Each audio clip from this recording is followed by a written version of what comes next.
Okay, go ahead and hit record. Well, welcome today, guys. I really appreciate all of you taking some time to be with me today. As I mentioned in my email, I'm only going to take about 30 to 40 minutes of your time, but of course, I want to leave time for some questions as well. So if you guys do have any questions, you guys can write them in the chat, or I'll leave some space at the end of our meeting today for you guys to ask those, okay? So as you see here, I just made a quick little slide, but I want to talk about some really great questions that every service advisor should be asking. So we're going to talk a little bit more about that. To simplify it, I like to call it fact finding. Okay. And that as advisors, we should all be fact finding, right? Or owners, if you guys are taking in calls still, we need to make sure that we're fact finding. Okay. So really quickly, I'm going to tell you a little bit more about me and about Elite in case I don't know you. There are some familiar faces here, but some of you may not know. My name is Sabrina Wilkerson. I am the business performance analyst and certified trainer here at Elite. I am the lead instructor for our master's program, which is our program for service advisors. Okay. Elite, we've been going on. This company's been around for 34 years. I think we celebrated 34 years last November. So, been going on for quite a long time. Just a little bit more again about Elite, we really believe in elevating the automotive industry. That's what we're all about. So we provide training for service advisors, we have coaching, we help with managers, whatever we can do to help elevate this industry and share our knowledge and work together. It's really what we care about is that and helping people, whether it's in that professional setting or just your personal goals. We even care about those. Something that you'll hear us talk a lot here at Elite is that people come first, right? Really, people, that's what matters. If you put people first, the money, the profits, whatever, that'll all inevitably come, but it starts with the person. So that's a little bit more about us here at Elite. As I mentioned, I talk to owners and I talk to advisors quite frequently, and this subject today was something that's come up a little what with them, where we're just not hearing those questions from our service advisors. And it doesn't matter if you're a new service advisor or you've been an advisor for a really long time. This is something that these owners are talking about that we're not doing when we get that phone call, right? So when we get somebody calling in and they're asking for an appointment or they're asking for an estimate, we tend to jump straight into, well, our process is this, or our procedure is this, or here's how much our testing is, right? And we're not asking any questions before we get to that point. So I want to go over with you why we should be asking questions, why they're important, what you can be asking, and then I'm going to ask you guys to participate in a couple examples that I have for you today. Okay? So let's go ahead and dive in. As I mentioned, if everybody could just mute themselves just in case. Sometimes we have background noise at the shop. I'll have you guys unmute yourselves here in just a little bit. Awesome. Thank you guys so much. Okay, so let's talk about why fact finding matters first and foremost. Okay. So, as I mentioned, we're not asking a lot of questions right now. Quite frankly, we've become kind of like order takers, if you will, right? Where we're just simply that order. We don't really have control of that conversation. We don't really have the I'm not goal putting myself behind on video. scheduling the appointment, right? We're just kind of order takers. And that's really not what we want to be here, guys. If we were just going to be order takers, then anybody might be able to do this, right? We could hire some third-party company overseas to answer these calls and schedule these appointments. But that's not the case here because we're more than that. We are the professionals, okay? So what I really want you guys to think about is that you are the professional. And I want you, when you pick up that phone, I want you to take on this mindset of or the goal that you're going to help that client and you're going to schedule that appointment. Okay, so I want you guys to start thinking about that. Don't be order takers anymore, right? Again, don't just say, well, our process is this or our procedure is that. Ask some questions. So, one of the reasons why it's really important and why we should be asking questions is that it will help boost confidence. And in reality, it's going to help boost your confidence, but it's also going to help boost the client's confidence. Okay. So let's talk a little bit more about that. Again, you are the credible expert. You are the professional, right? You're the person that they called. You're going to help that client. So by asking those good questions, you then have control of that conversation. And then you can go in and confidently say, okay, here's the solution. Here's what we need to do to help you today, right? And you can be confident when you go and you ask for that appointment because you know you've gathered all the data, all the evidence that you need to help the client say, all right, well, our next step is this, right? And then it also helps build confidence in your clients. They have more confidence in you because they then can see, okay, this person is a credible expert. They know what they're talking about. They know how to help me. They want to help me, right? And that's going to give them more confidence and more trust, even so. Another thing here is that it helps to educate the client.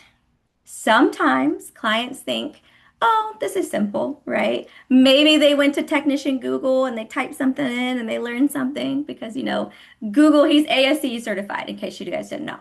So sometimes they go and they learn something from that, or maybe somebody at the parts store told them, or maybe a friend told them, right? They might be thinking, oh, it's just brakes. Just need some pads on there. Just throw some pads on there. It'll be good to go, right? Or throw some spark plugs in there. That'll fix that misfire. We're good, right? But they don't know that there could be more to that. They don't understand the complexity of the situation or the complexity that the situation could be, right? And so when you ask clients a lot of good questions, oftentimes what happens is they're like, oh, okay, maybe this is not as simple as I thought it was, right? Maybe there's more to this than I thought it was. So that's going to help educate them. Or I should say, if you ask them a question and they don't know the answer, right? Again, they're like, oh, wow, I didn't even think about that, right? You've then educated them. You've given them some information to think about. And kind of going into that, that's then going to help build value when you do go and you offer your inspection. Okay. So now that you've helped your client realize the complexity of the situation, then it'll justify why that inspection matters. Okay. Again, as we mentioned earlier, it's going to build that trust. It's going to then show the client, okay, this person, they have my best interest at heart. They want to do what they can to help me here. And so, yeah, their inspection, it's definitely worth doing at that point, right? And again, that's going to build value when you go and say, hey, let's get it in for that inspection. It's only $169.99. They're gonna be like, okay, it's because they don't want to just throw parts at it. I understand that, right? Also, it helps your technicians work more efficiently. All right. Now, you guys can just shake your heads if you want. How many of you guys have taken a phone call and the client says, my AC is not working, right? And you brought them in and then you give it to your tech and they're like, that AC is working fine. I tried it. It's working fine. When is that happening? And you're like, I don't know. How long has that been happening? I don't know, right? Does it happen? Did it happen gradually, right? The technician's asking you all these questions and you're realizing, oh, okay, I didn't ask that. I don't know the answer to that, right? And so what that does at that point is it kind of slows down the process, right? The technician has to wait to get started. You're having to go make those additional phone calls to ask the question. So again, by asking this information up front, by gathering that evidence, here in the master's program, we like to say that every great service advisor is a good detective. So think about it like you're gathering evidence. By doing that up front, you're going to help to avoid having to, chase down the clients. Maybe they're not available, maybe they're at work. So you're having to wait to get the answers to the technician's questions, or, they're having to wait before they can proceed. So just think about the fact that it'll make the shop run more efficient. It'll help your technician be more efficient. And leading into that, it can save the client time and money, right? Oftentimes, clients think the more information I give, the more expensive this might be, right? But it's quite the opposite, right? The more information, again, the more evidence that we can collect, the better off that it's actually going to be, the potentially less expensive it'll be. As we talked about, gathering all of that, it's going to help your technicians be faster, right? More accurate diagnosis. That means fewer hours, again, chasing down those symptoms, less chance of unnecessary testing happening. Maybe they didn't need to do that testing in the first place. And then just faster turnaround for our clients, right? And our cars are kind of the livelihood for us. They are what gets us to our jobs. They're what gets us our kids around, whatever it is for you. So it's very important to them to get their vehicle back faster. And then, of course, people want to save money. Okay. So think about the fact that all of this, just simply fact finding, just asking questions, can have all of these benefits to them. But we really, really have to ask that, right? One of the biggest, I was just going to say, excuses that I hear from my advisors on why they are not fact finding is because they say, I don't have time, right? They're like, I'm busy, I'm working up estimates, the phones are ringing, right? All these things that we deal with as advisors. I didn't mention that to you guys. I used to be an advisor, so I promise I know what you've been through, okay? I've been through that. But the reality is that we don't have time not to do that. If we're not doing it on the phone when the client's calling or when they're coming in, if we're not gathering this information now, we're gonna have to do it at some point, right? Again, you might be chasing that down. You might be waiting for the client to call you back because they're at work. Maybe that day or at that time, it seems to be crazier than it was when they called, right? Or it's busy or whatever it may be. You don't know. So at that point, you're going to try to say, okay, it's not a good time, but you have to do it. So I know I'm being long-winded here, but my point is that you don't have the time not to. If you just do it from the beginning, it saves time in the long run, right? Again, it helps your technician be more efficient. It's going to build value from the very beginning of that call, of that inspection. Okay. All right. So now I want to talk about what to ask, right? I'm going to give you guys some just quick examples. And then again, here in just a moment, I'm going to invite you guys to unmute yourselves to be a part of it as well. So this first one, right? This first one may seem pretty explanatory. What is the customer's concern? But believe it or not, I've done some cold calls. I've heard some advisors where, again, the client's just like, my AC is not working. And the advisor's like, okay, well, let's get it in. That's it. Okay. Okay. Yeah, their concern is the AC is not working, but is there more to that, right? Or yeah, I've got a check engine light on, or hey, I need spark plugs, right? Or I need a tune-up. There we go. That's a great one, right? They're calling in, they're like, I need a tune-up, and we don't ask anything else. Well, what is there a concern? And if so, what is that concern? Why do you think you need a tune-up, right? So again, this may seem pretty obvious, but I hear that time and time again where we're not asking what is your concern? What makes you think you need a tune-up? What makes you think you need brakes, right? Why did you take it to the shop to get that done, right? Or to have them look at that, whatever the case may be. My good rule of thumb, just so everybody knows, I like to ask like at least 3 to 5 really good questions. It's kind of like my good rule of thumb, right? Okay, so the second one is how long has this concern been going on? How long has it been happening, right? We've got to know, did this just start? Has it been going on for a while? If it's been going on for a while, did it stop, right? Is it intermittent where it stopped and now it's happening again? Does it happen on certain times of the day, right? So again, when does it happen? I don't know if anybody's ever had this, but a client will say, oh, hey, my vehicle's not starting. We get it in and it's starting. And it's like, oh, yeah, sorry, it only happens when it's like below 30 degrees outside. And our techs, they've been chasing this problem down and they're like, oh, okay, well, I have to wait till the morning to do that, right? So when does it happen? When is their concern happening? Where does it happen? Does it happen going up a hill?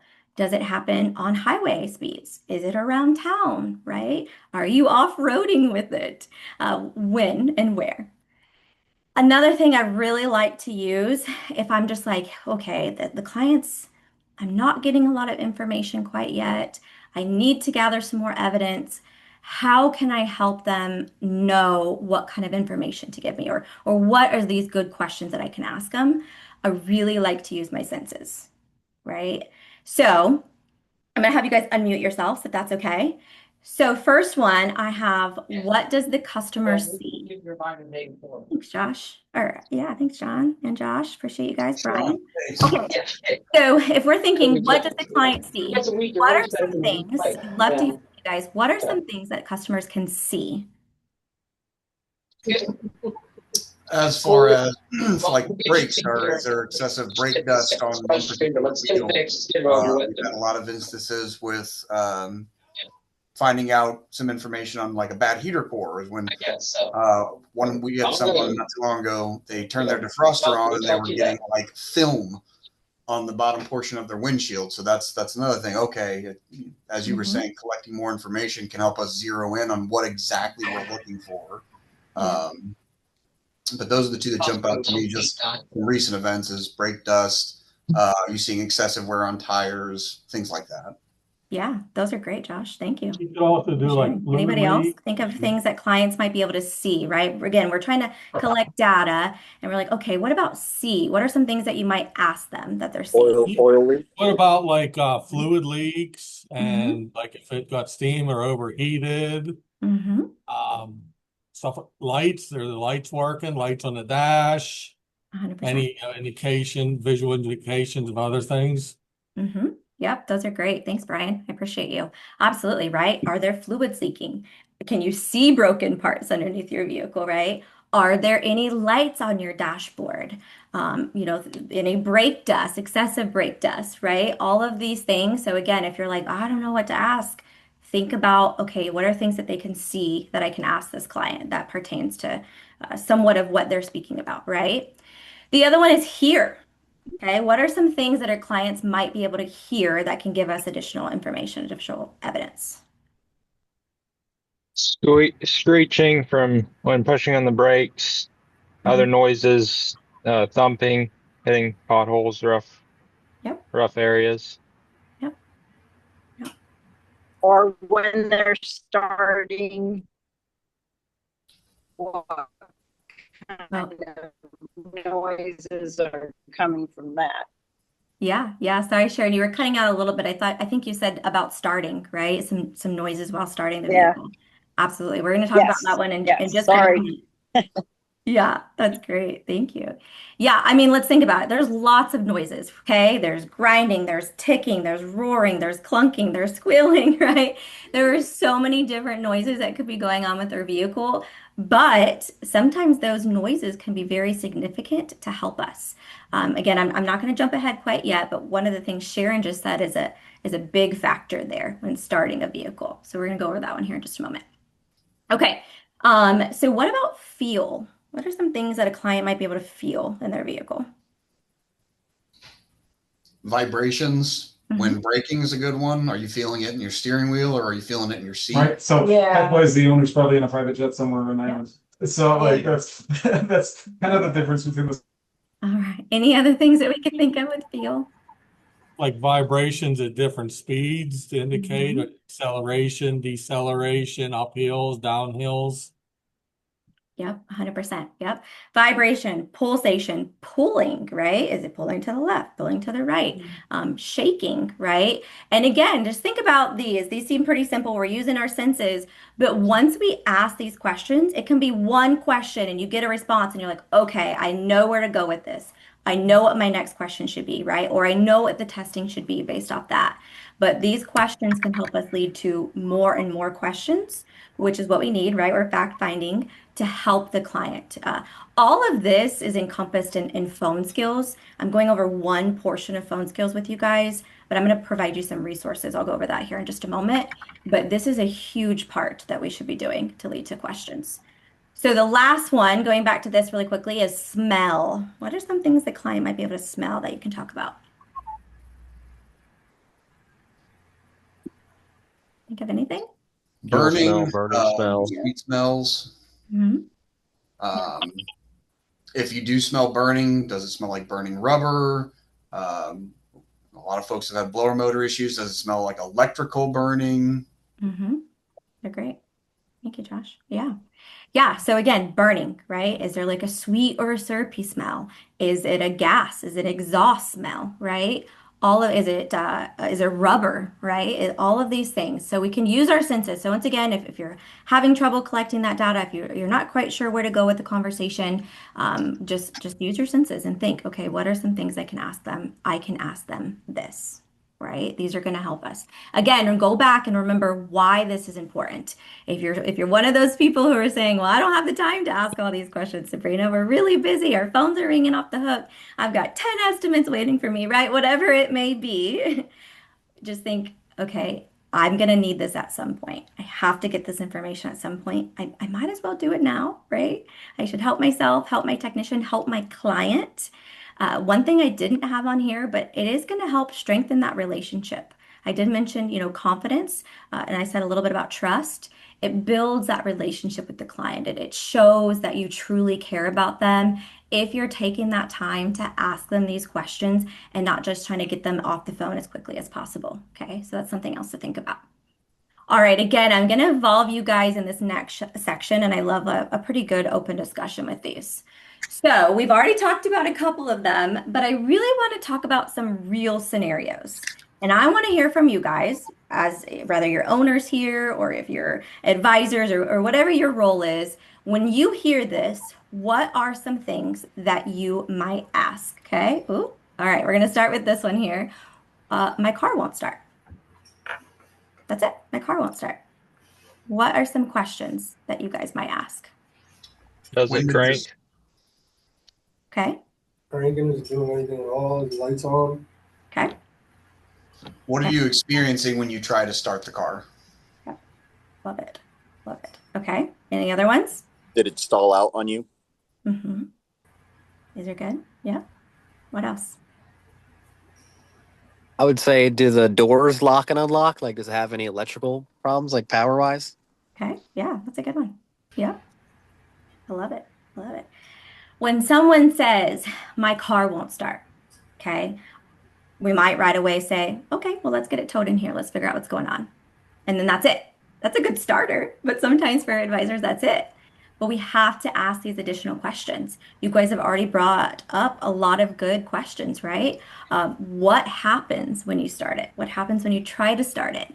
Is it click, click, click, click, click? Is it right? What is it doing specifically? Are any lights coming on when you try to turn that knob, right? Or you push the start button, whatever the case may be. What's happening? Any lights on? Was there any lights on prior? Was this happening for a long time?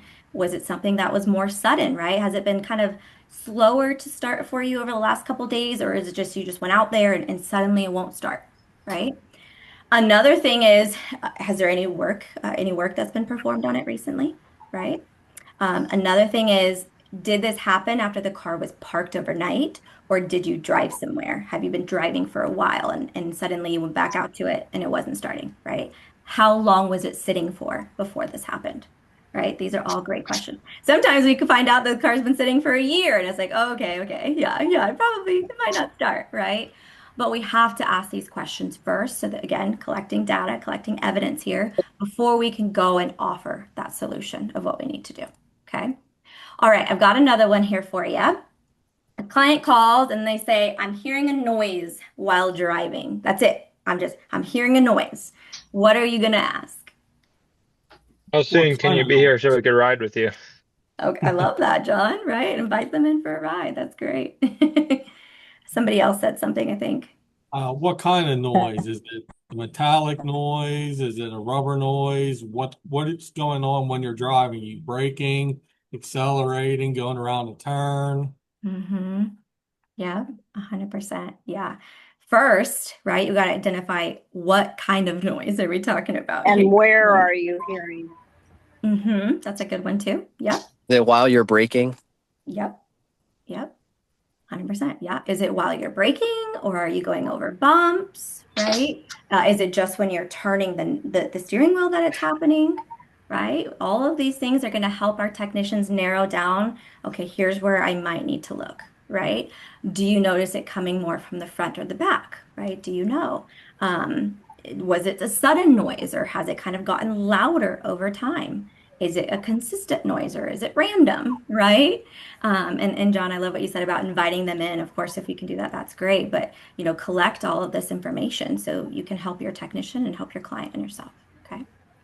Okay. Oh, go ahead. How about in what manner do you need to drive the vehicle so that we can recreate the noise? Yes, that's a great one. Who was that? Was that Sam? I think. Yeah. That was it. That's a great one. Yeah, because our technicians, when we bring the car in, right, if we don't go for a ride with them, if we bring it in, they drop it off, they're going to want to know, what do I need to do to reproduce this sound, right? How complicated is it going to be? That's a great one, Sam. If it only happens at highway speeds, then they know they have to get on the highway. If they're driving around town trying to duplicate it and they come back and they're like, it's not making the noise, it's fine. We might have just wasted, 30 minutes of them trying to track down that noise when it doesn't happen. It only happens, over 65 miles an hour. Yeah, that's a great one. Thank you. Okay. All right. Another one I have. I love this one. My check engine light is on. I took it down the road to this part store and they told me I need new spark plugs. Can you guys give me an estimate for spark plugs? What are you gonna ask? What are you gonna ask them? Did they tell you why you needed spark plugs? Is it for maintenance or are you trying to resolve a concern? Yeah. Well, my check engine light's on, right? So, yeah. I'm trying to steal your guys' thunder. I need you guys to ask the question.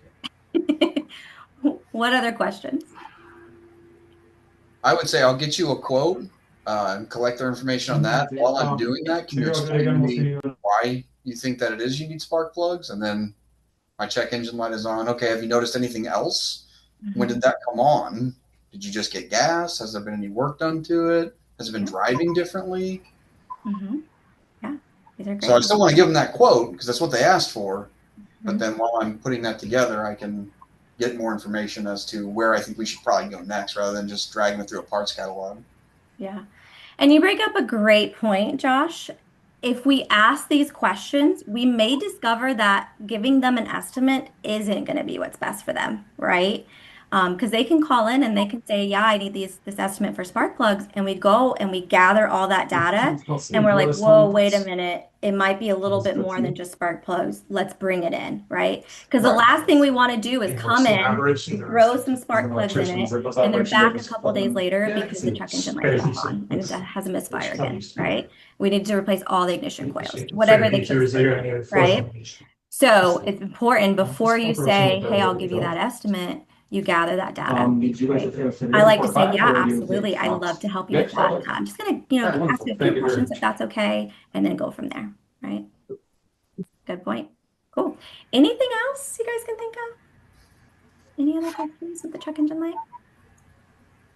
I like to do as far as when the parts store, says this is a part that needs replaced when they do a scan. I like to mention that a scan is kind of like a zip code. It gives you the general idea of where the problem is, but doesn't actually specifically can guarantee that part will fix it. So yeah, that's a great one. I love that zip code analogy, right, John? It's that is a great one because again, remember, we're helping to also educate our clients here. So again, they're thinking, okay, this is simple. I took it to the parts store, they scanned it, I saw it, it said misfire. I'm trusting them. I need these spark plugs.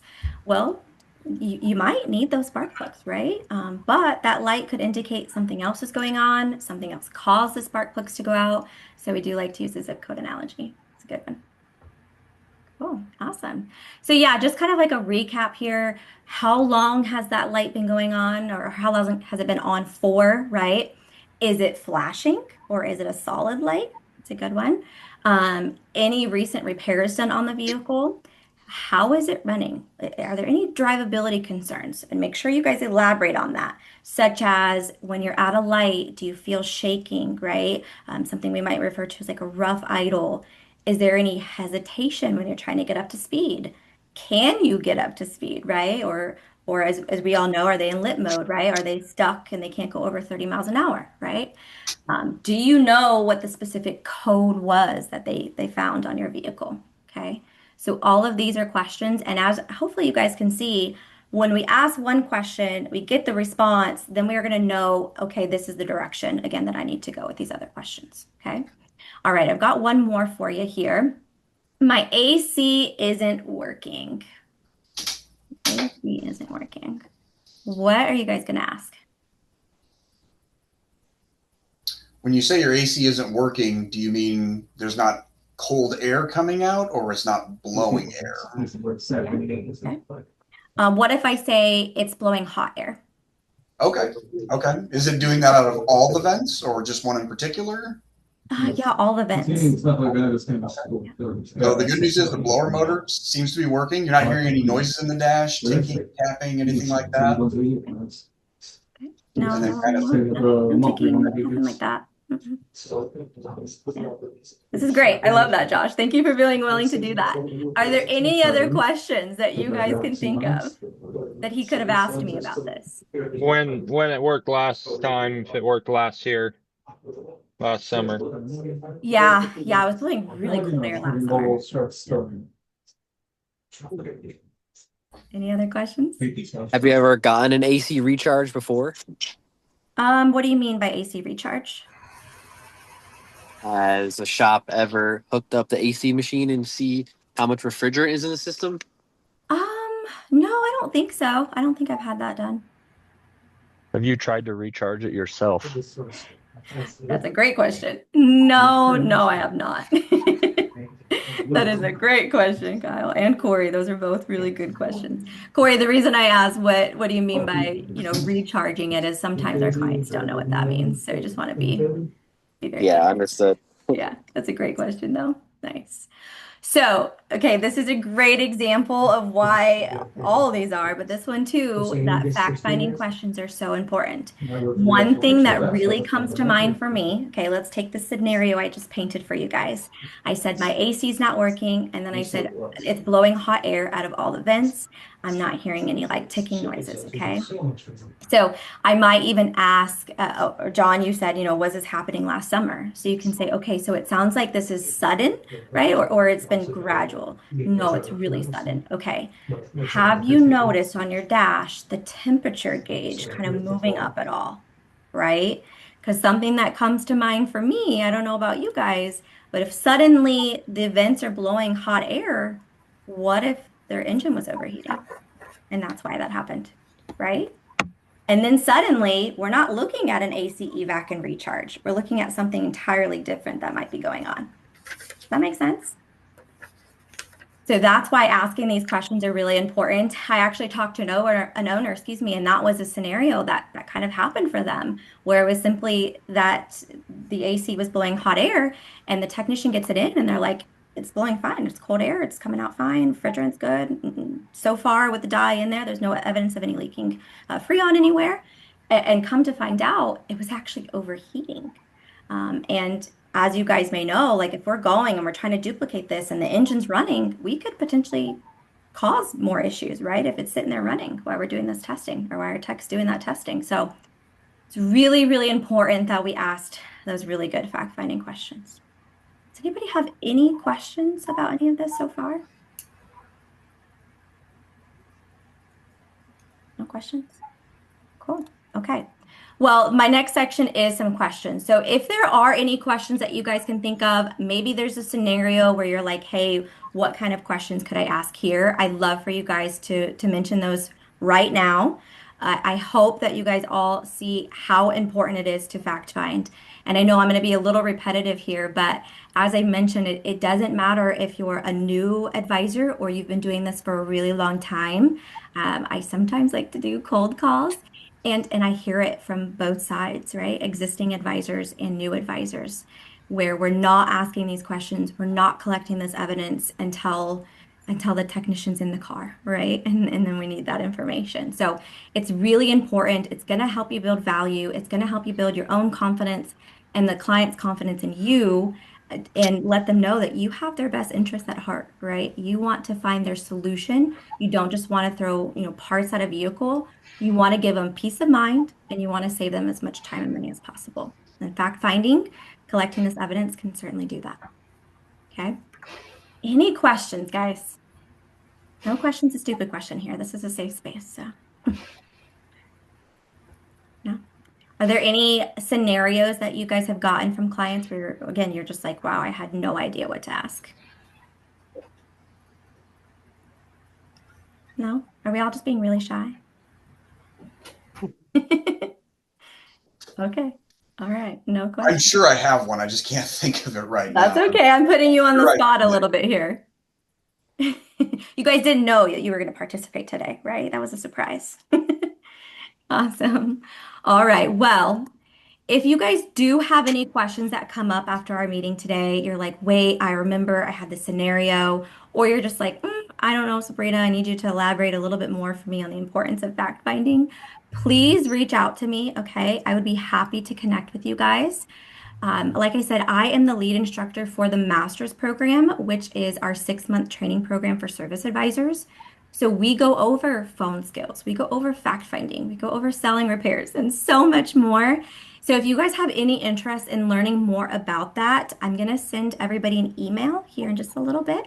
And I'll have a little link for you guys to click on so that you can schedule an appointment with me straight to my calendar so we can chat a little bit more about that. Our course starts with 3 days in person, so our last 2 of the year are coming up in San Diego in September, September 4th, 5th, and 6th. And then our last one will be in Dallas, Texas, December 4th, 5th, and 6th. So if this is something you guys are interested in, or you just want to see how we can help you here at Elite with our different programs, please reach out. As I told you guys, I was a service advisor, and I'm very passionate about helping you guys in any way that I can. Okay. But thank you guys so much for joining me today. I really appreciate you guys taking some time. I hope everybody has a fantastic rest of their day and have a great weekend. Thank you guys. Thanks. Thank you. Thank you. Thanks, Sabrina. Thank you. Thank